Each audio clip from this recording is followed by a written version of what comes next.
¿Qué quiere Rusia de Cuba a cambio de sus inversiones en la isla? ¿Cómo están, amigos? Bienvenidos a Noticias Importantes. Esperamos sus opiniones en los comentarios. Comenzamos. Porque sí, tenemos que seguir hablando de Rusia. Uno, por los negocios anunciados. Y dos, porque esto parece más un favor de Moscú a sus socios del Partido Comunista de Cuba, a cambio de su apoyo como socio geopolítico. Moscú y La Habana han hecho varios anuncios de acuerdos y negocios en apenas 48 horas. Con ellos, Rusia estrecha la alianza con su más viejo y fiel aliado en América, pero también encuentra nuevos mercados para sus productos.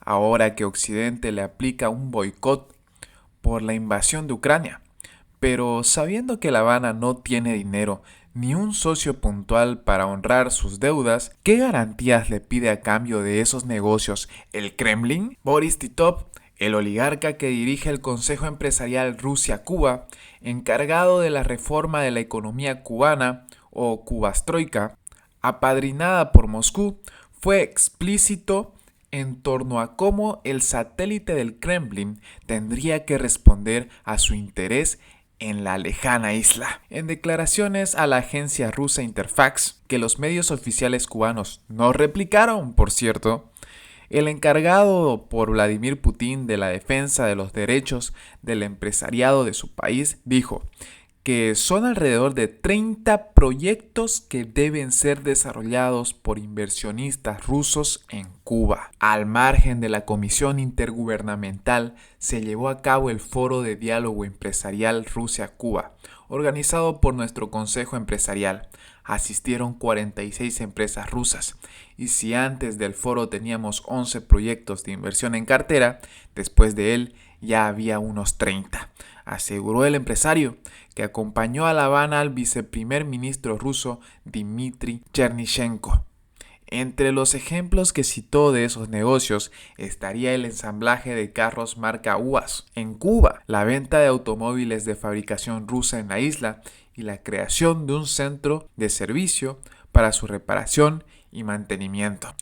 Se han elaborado proyectos para la construcción de una planta de energía solar, la reconstrucción de empresas de industria ligera, la producción de materiales de construcción, harina, jugos, bebidas alcohólicas, el procesamiento de harina de soya y caña de azúcar, que es esencialmente importante para la economía cubana, a cambio del suministro de fertilizantes minerales de Rusia, dijo Titov, dejando claro que varios negocios e inversiones serían pagados a través del trueque, a través de terrenos, del que ya hablamos en un video anterior. El oligarca mencionó además joint ventures para el desarrollo de zonas turísticas. Ya estamos viendo formas concretas de abrir restaurantes, primero en La Habana y luego en otras ciudades de Cuba. Por supuesto, el tema de interés de casi todos los miembros del Consejo Empresarial es el establecimiento del trabajo de la Casa Comercial Ruso-Cubana. De hecho, esto podría ser un paso decisivo en el suministro de productos rusos al mercado cubano. Hay, por supuesto, problemas con la logística. Tenemos que trabajar para reducir el costo del flete, poner barcos rusos y cubanos en línea, precisó en referencia al anunciado mercado físico para vender en Cuba productos rusos. Titov mencionó entre los intereses rusos la digitalización, un asunto al que vuelve siempre después de haber propuesto tiempo atrás hacer negocios con criptomonedas con los aliados, salida que busca Rusia después de ser casi borrada de la economía global. Según Titov, Rusia ha acumulado una amplia experiencia en la creación de superservicios digitales que ayudan a los empresarios a ponerse en contacto tanto con el Estado como entre sí, con el mínimo esfuerzo. Esto se aplica al registro de una empresa, al pago de impuestos y a todo tipo de servicios financieros, precisó. La parte cubana reafirmó su disposición a adaptar dichos productos. Además, los expertos del Centro Bilateral para la Transformación de la Economía Cubana, creado con nuestra participación, creen que la digitalización puede convertirse en una fuerza impulsora en el camino de las reformas de mercado. Ayudará a Cuba a reducir la facturación del dólar en efectivo y el sector paralelo de la economía en su conjunto, dijo Titov. Comentó también que las autoridades cubanas están dispuestas a proporcionar condiciones especiales a los empresarios rusos. Por ejemplo, el arrendamiento de tierras a 30 años para la producción, tema del cual ya hablamos en el anterior video, como ya mencioné. La importación libre de impuestos de maquinaria agrícola rusa también es otro factor muy importante, y el apoyo a la Casa Comercial de Moscú en La Habana, proyectos que al parecer para el régimen son claves.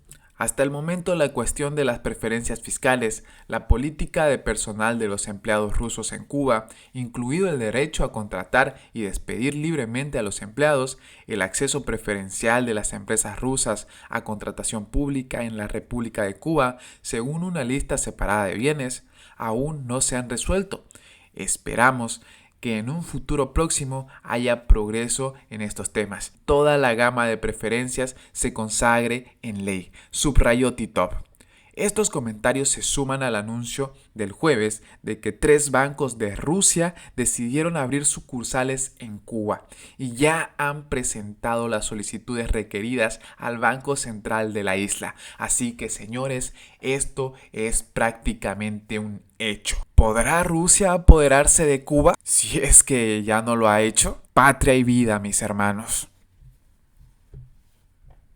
Y bueno, entre otras noticias, sumado a todo esto, militares cubanos recibirán entrenamiento en Bielorrusia. La colaboración entre La Habana y Moscú y ahora con Minsk, más la que existe desde hace tiempo con China, se dirige abiertamente al ámbito represivo. Las autoridades de Bielorrusia y Cuba anunciaron que militares de la isla recibirán entrenamiento en la nación europea, el aliado más implicado en la invasión de Rusia contra Ucrania, y con el que La Habana está estrechando lazos políticos y económicos muy fuertes.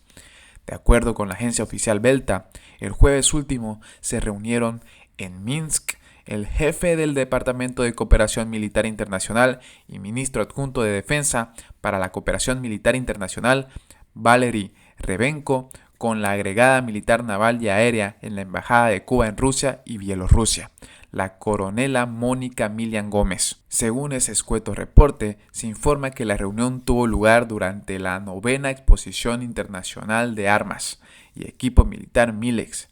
Las partes discutieron el fortalecimiento de las relaciones de asociación mutuamente beneficiosas entre los ministerios de defensa de Bielorrusia y Cuba. Fue Rebenko quien, posteriori y a través de su perfil de Twitter, indicó sobre el encuentro. La atención principal se prestó al entrenamiento del personal militar cubano en la República de Bielorrusia y al desarrollo de la cooperación militar entre los dos países de manera planificada. Se trata del primer anuncio de este tipo después de que en marzo pasado el secretario del Consejo de Seguridad de Rusia, Nikolai Patrushev, visitara Cuba y se reuniera con los máximos responsables de las Fuerzas Armadas Revolucionarias y el Ministerio del Interior Minint, así como con Miguel Díaz-Canel y con Raúl Castro. De esta manera, repito, podemos dar por hecho la intromisión de Rusia en Cuba, gracias al régimen. Y les repito la pregunta: ¿podrá Rusia apoderarse de Cuba? O mejor dicho, ¿Rusia ya se apoderó de Cuba? Patria y vida, mis hermanos. Y bien, amigos, así vamos terminando las noticias importantes del día de hoy. Por favor, nos ayudarían mucho compartiendo las noticias, para así poder llegar a muchas más personas con la verdadera realidad en Cuba. Patria y vida, mis hermanos, nos vemos en el siguiente informe.